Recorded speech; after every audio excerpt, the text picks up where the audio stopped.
Oh, hi, didn't see you there. I'm Ollie Williams with Hence Media, Channel 4 News. And for our top story, I'll go over to Nick Danucci with the Patriot Act of 2002. Thanks, Ollie. The Patriot Act of 2002 establishes guidelines for the safety of American citizens. The main goal of this act is designed to combat the terror that has plagued our country since the devastating attacks of September 11th. It will introduce ways we as a country can protect ourselves from future acts of terror. So Dr. Danucci, I hear this act provides for the creation of a centralized database to acquire and store information on terrorists and terrorist organizations. That's correct. And now, let's go over to the Grand Master on the subject, Tanka Hawk, with more information on this centralized database.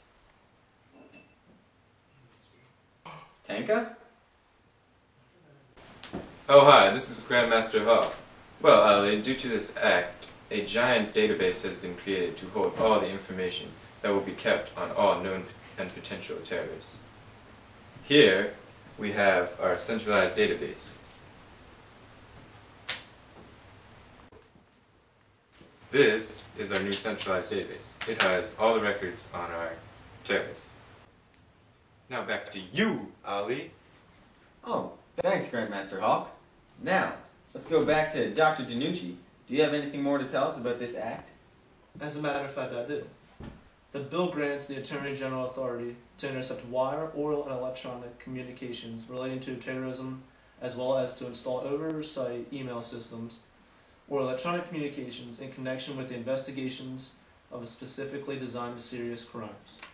And now we'll head over to our heated live debate between Wackford Squeers and Durka Durka on the subject of the Patriot Act. Why do you feel that it is necessary to overlook some of our civil liberties in order to guarantee our protection? First, let's go to Durka Durka. We must sacrifice some of our less significant civil liberties in order to guarantee the government the power to protect our most sacred rights to life and the pursuit of happiness. Well, let me interject there for a second.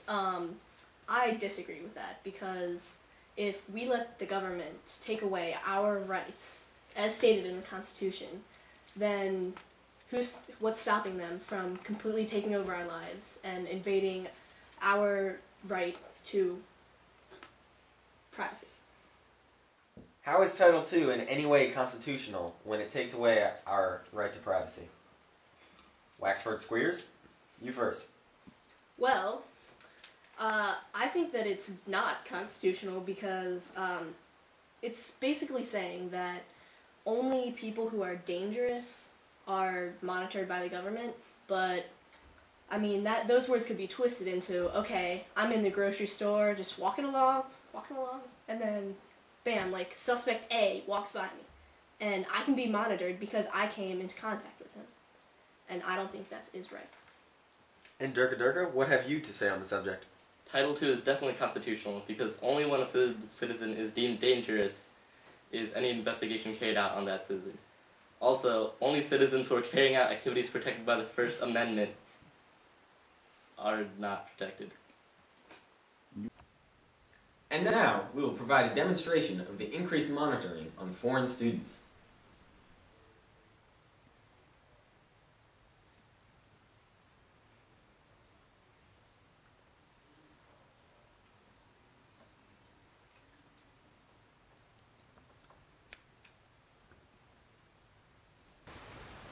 Two o'clock, subject has just picked his nose.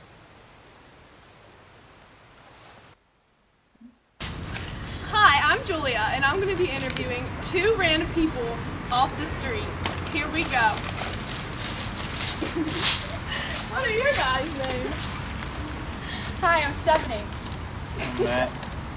All right.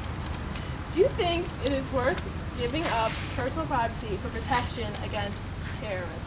Of course. It keeps Americans safe, and that's the most important thing. What about you? Yeah, it definitely violates our civil liberties and the 4th, 5th, 6th, and 14th Amendment. Oh, okay. How do you feel about the government wiretapping your phone and other forms of harassment? Yeah, I don't really support that because it violates our 4th Amendment, and like 8,000 Arabs and South Asian immigrants were interrogated for like not even doing anything just because of their background. And that's unacceptable. That is true. I, on the other hand, completely disagree. I think it gives our country a better chance of having more security. And honestly, I'd rather be wiretapped and be safe than not be wiretapped and be dead. Oh, good point there. That's what I think. Now here's an illustration of the effects of increased Border Patrol.